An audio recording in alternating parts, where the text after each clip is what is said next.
sobre precisamente la crisis Rusia y Ucrania. Está en pantalla. Bienvenida. Un buen día.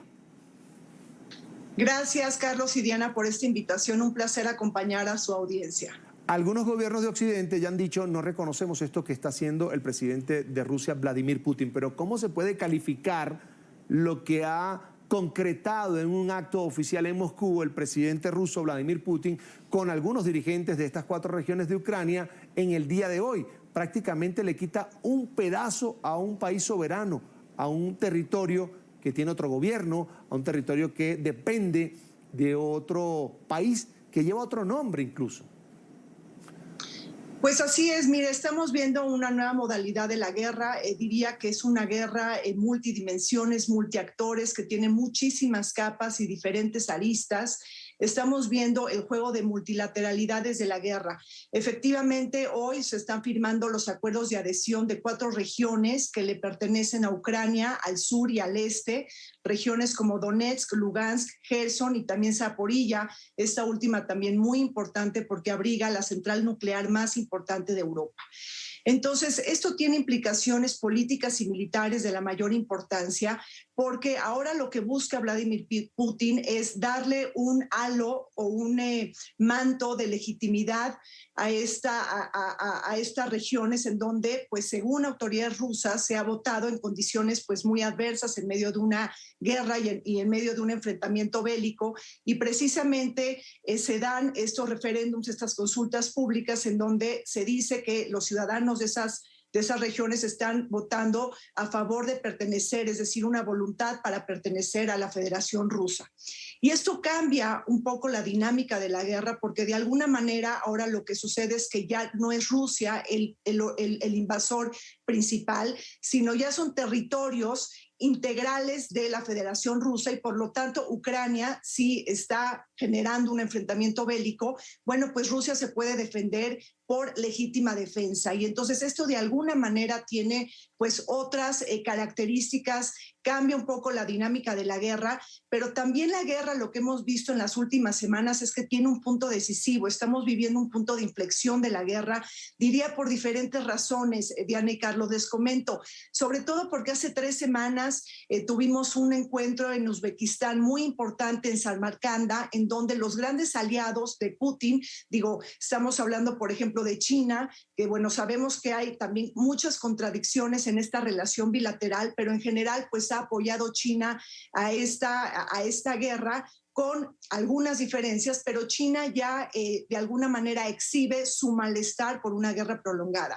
El primer ministro de la India, Narendra Modi, también dice que no son tiempos de guerra, y el presidente de Erdogan, que hasta el momento ha sido el gran mediador del conflicto, bueno, pues también ha dicho que Rusia tiene que regresar todas estas provincias y estos territorios ocupados, inclusive también tendría que regresar Crimea.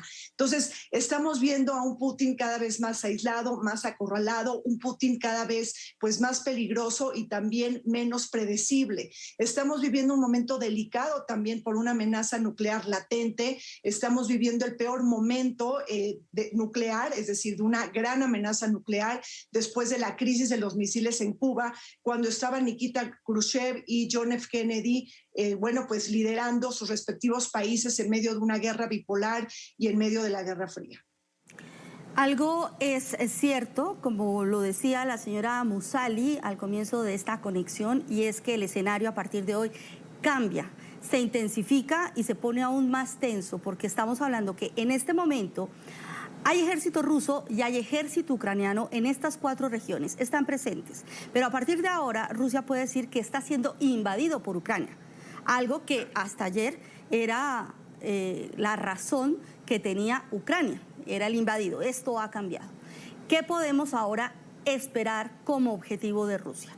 ¿Va a seguir diciendo que tiene que tomar más territorio? ¿Va a insistir en que debe salir el gobierno de Zelensky del poder? ¿O tiene ya el gran justificativo de decir que Rusia es invadida y reaccionar de alguna manera bélica? Efectivamente, esto tiene implicaciones muy distintas para la guerra. Bueno, pues es una una nueva política pública de Vladimir Putin porque le quiere imprimir una nueva tonalidad a la guerra, es decir, le da un halo legal y jurídico distinto y bueno, esto tiene implicaciones distintas. Entonces, en general lo que podemos decir es que tenemos una nueva modalidad de la guerra, un Vladimir Putin que ahora va a decir que va a defender a Rusia en legítima defensa y que ahora va a defender su territorio de manera integral, porque estas 4 regiones pues ya van a pertenecer a la Federación Rusa. Y entonces de alguna manera eso cambia la dinámica. Pero yo añadiría otra cosa, todo el tema de las fugas y de las explosiones submarinas de los gasoductos 1 y 2 del Nord Stream que transportan gas natural de Rusia a Alemania y que pasan por el mar Báltico. Hasta el momento hay una sospecha de que fue un sabotaje. Tenemos que tener cautela, hay que tener cuidado de cómo definimos lo que pasa en la guerra, porque a partir de eso los actores políticos actúan y se comportan públicamente. Entonces, ese es otro tema muy importante porque estamos viendo una guerra híbrida, no nada más un enfrentamiento bélico, una guerra económica y comercial, una guerra también energética, la crisis energética de la que está padeciendo altamente Europa, sino también estamos viendo una guerra por los paradigmas, una guerra de principios y valores entre lo que son las democracias y las autocracias, y también, por supuesto, una guerra informativa, la guerra por los relatos, la guerra por contar historias, la guerra por la opinión pública, por quien de alguna manera penetra más las redes sociales. Entonces, efectivamente, una guerra con muchas modalidades, inclusive una guerra digital, cibernética, y ahora también considerando que se puede atacar infraestructura sensible de ambos lados. Entonces, efectivamente, el tema de lo de las explosiones submarinas del Nord Stream 1 y 2 le está quitando, bueno, pues esta tranquilidad, por así decirlo, a los actores políticos. Rusia y Estados Unidos están culpando mutuamente. La OTAN ya ha señalado que es un sabotaje. La Unión Europea, en un primer momento, la presidenta de la Comisión, Ursula von der Leyen, y Charles Michel, que es el presidente del Consejo Europeo, hablaron de un sabotaje y luego ya Josep Borrell bajó un poquito, degradó un poquito la tensión y dijo que bueno, es un acto deliberado.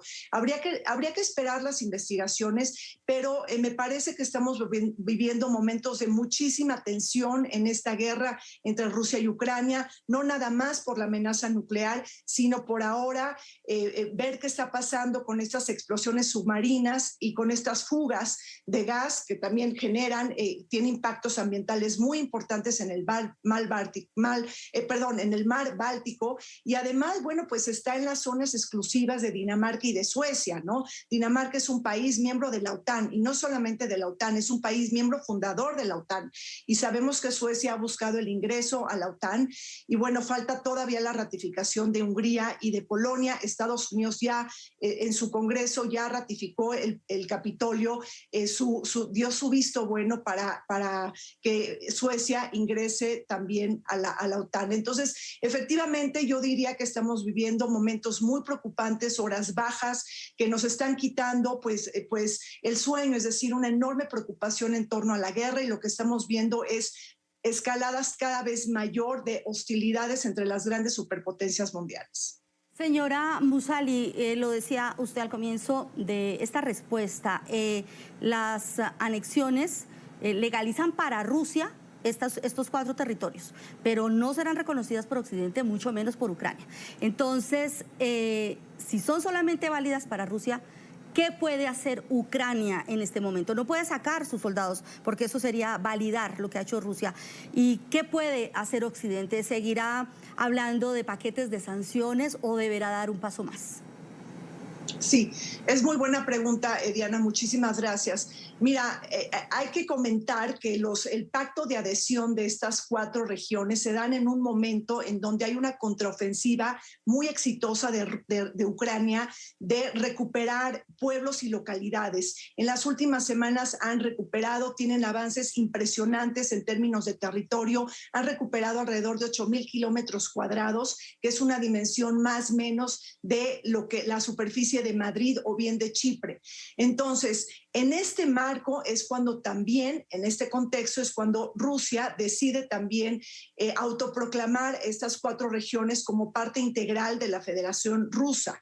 Entonces, Ucrania, bueno, pues el mensaje que le está dando Occidente, digo, todos sabemos que la comunidad internacional no va a reconocer los resultados de este referéndum, no los reconocen por, en primera instancia, por las condicionantes tan adversas en las que se hacen cuando hay soldados en territorio, pero además porque van y contravienen el derecho internacional. Entonces, Occidente no va a reconocer esto y quizá Vladimir Putin lo utilice como una carta de transacción a la hora que haya un momento para el diálogo político y una mediación o una interlocución. Entonces, Vladimir Putin lo puede utilizar como una baraja que pueda transar en un momento negociador. Sin embargo, se da en un momento en donde Ucrania sigue solicitando que se profundice el apoyo y la ayuda hacia su país, porque Occidente hasta el momento ha tenido una ofensiva también exitosa. Es decir, el mensaje es que sí está funcionando el apoyo que Occidente le está dando a Ucrania, por lo tanto Zelensky está pidiendo profundizarlo en estos momentos. Y a mí lo que me preocupa mucho es que no se esté cocinando una salida digna a Vladimir Putin. Por supuesto que Putin deberá de ser castigado. La ONU sacó un informe de crímenes de guerra, de lesa humanidad. Nadie puede estar conquistando territorio en pleno siglo XXI. Digo, Rusia lo que busca es reimperializarse y eso pues efectivamente pues no debe de ser sancionado, pero no darle una salida digna a este presidente lo hace también más peligroso, mucho menos predecible, y estamos en aras de vivir una hecatombe nuclear, que eso me parece que pues va a generar toda una tragedia y en donde pues la humanidad está viviendo momentos sumamente sensibles y delicados. En pantalla, Rina Musali es la coordinadora de la Unidad de Estudio y Reflexión del Consejo Mexicano de Asuntos Internacionales sobre la crisis Rusia-Ucrania. Gracias por compartir con nosotros esta mañana. Será hasta la próxima. Buen día para usted.